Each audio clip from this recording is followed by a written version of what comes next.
فرشتوں کی زبان ہمارا پر تازہ رہی ہو، جتنے مبارک ہو وہ لمحے جن میں کچھ بے حقیقت سے امتی اس کے دربار میں عقیدت و محبت کی نظر پیش کرتے ہیں۔ صبا یہ جا کے تو کہیے میرے سلام کے بعد، صبا یہ جا کے تو کہیے میرے سلام کے بعد کہ تیرے نام کی رد ہے خدا کے نام کے بعد۔ حاضرین، حضور اکرم صلی اللہ علیہ وسلم سے محبت کرنا ہماری ایمان کی شرط ہے اور ہم تو ان سے محبت کرتے ہیں۔ وہ شہر جہاں آپ کبھی رہتے تھے، اٹھتے بیٹھتے تھے، جہاں آپ چلتے پھرتے تھے، وہ شہر ہماری امیدوں کا مرکز ہے۔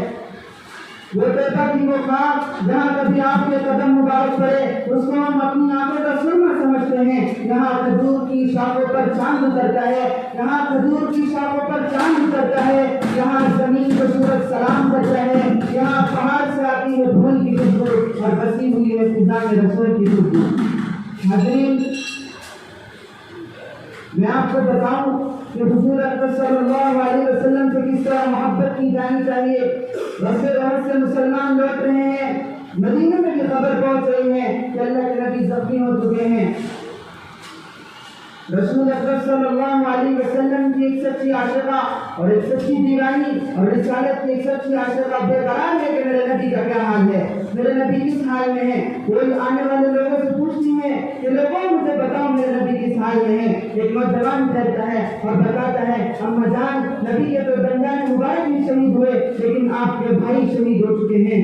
ایک دکھ بھری اور ایک درد بھری آنکھ نکلتی ہے، آنکھوں سے آنسو کے قطرے ٹپکتے ہیں اور آنکھوں سے آنسو کے قطرے گرتے ہیں اور وہ پھر آنسو پوچھتی ہے اور پھر اٹھ کھڑے ہوتی ہے اور آگے بڑھتی ہے اور پھر ندا لگاتی ہے کہ اے جنگ احد کے غازیوں مجھے بتاؤ میرے نبی کس حال میں ہے۔ ایک نوجوان پھر چلتا ہے اور بتاتا ہے، اما جان، اللہ کا نبی تو ٹھیک ہے لیکن آپ کا باپ شہید ہو گیا ہے۔ ایک دکھ بھری آنکھ نکلتی ہے، ایک درد بھری آنکھ نکلتی ہے اور وہ اس کے آنکھوں سے آنسو گرتے ہیں، وہ پھر آنسو پوچھتی ہیں اور پھر اٹھ کھڑی ہوتی ہیں اور پھر آگے بڑھتی ہے اور پھر اس کو ندا لگاتی ہے کہ اے جنگ احد کے مجاہدوں مجھے بتاؤ میرے نبی کس حال میں ہے۔ پھر اتنا جوان چلتا ہے اور پھر بتاتا ہے، اما جان، اللہ کا نبی تو ٹھیک ہے لیکن میرا بیٹا شہید ہو گیا ہے۔ ماں کی ممتا کو بیٹے کی موت کی خبر سنائی جا رہی ہے۔ ماں کی ممتا اور ماں کی محبت کا وہ جوش ایک آنکھ میں نکلتا ہے، ایک آنکھ بھرتی ہے اور آنکھوں سے آنسو کے قطرے گرتے ہیں اور پھر آنسو پوچھتی ہے، پھر آگے بڑھتی ہے اور پھر ندا لگاتی ہے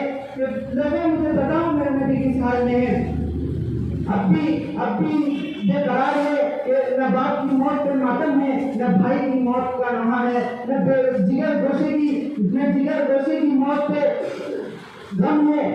بس ایک ہی غم سوال ہے کہ میرے نبی کس حال میں ہے۔ وہ پھر آگے بڑھتی ہے اور پھر آواز لگاتی ہے کہ اے جنگ احد کے مسلمان مجھے بتاؤ میرے نبی کس حال میں ہے۔ پھر اتنا جوان چلتا ہے اور کہتا ہے، اما جان، اللہ کا نبی تو ٹھیک ہے لیکن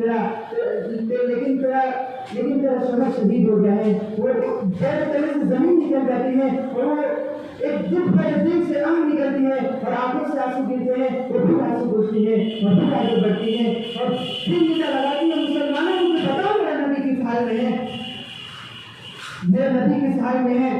اچانک نظر پڑتی ہے تو کیا دیکھتی ہے کہ مدنی تاجدار، ہم غریبوں کے غم گسار، سید ابرار و اخیار، اہم نامدار، شہنشاہ ذی وقار، گلشن ہستی کے غریب فصل بہار، انیس الغریبین، رحمت للعالمین، مراد المشتاقین، جان عالمین، سرکار عالم احمد مجتبیٰ رسول مرتضیٰ محمد مصطفیٰ عربی صلی اللہ علیہ وسلم تشریف لاتی ہے۔ نظر پڑتی ہی چیخ پڑتی ہے کہ کل مصیبت بعد تفضل یا رسول اللہ، اے میرے پیارے نبی، میرا باپ آپ پر قربان، میرا بیٹا آپ پر قربان، میرا بھائی آپ پر قربان اور میرا شوہر آپ پر قربان۔ آپ اچھے ہیں تو ہر مصیبت ہیج ہے، آپ اچھے ہیں تو ہر مصیبت چھوٹی ہے، ہر غم ہلکا ہے۔ حاضرین، میں بھی ایک ادنا سا امتی ہوں، پھر میں کیوں اپنے ماں باپ آپ پر قربان نہ کر دوں، پھر کیوں میں اپنا مال و زر اور جو کچھ اپنے پاس ہے سب کچھ آپ پر لٹا نہ دوں۔ جو عرش سے وہ فرش تلق درہم و دینار لے کر یہ زمین کا وفلق مال کے انبار، دریا سبھی موتی بنے پارس بنے کو سار، اور ایک سمت کھڑے ہوں میرے سید ابرار، اور ایک سمت کھڑے ہوں میرے سید ابرار۔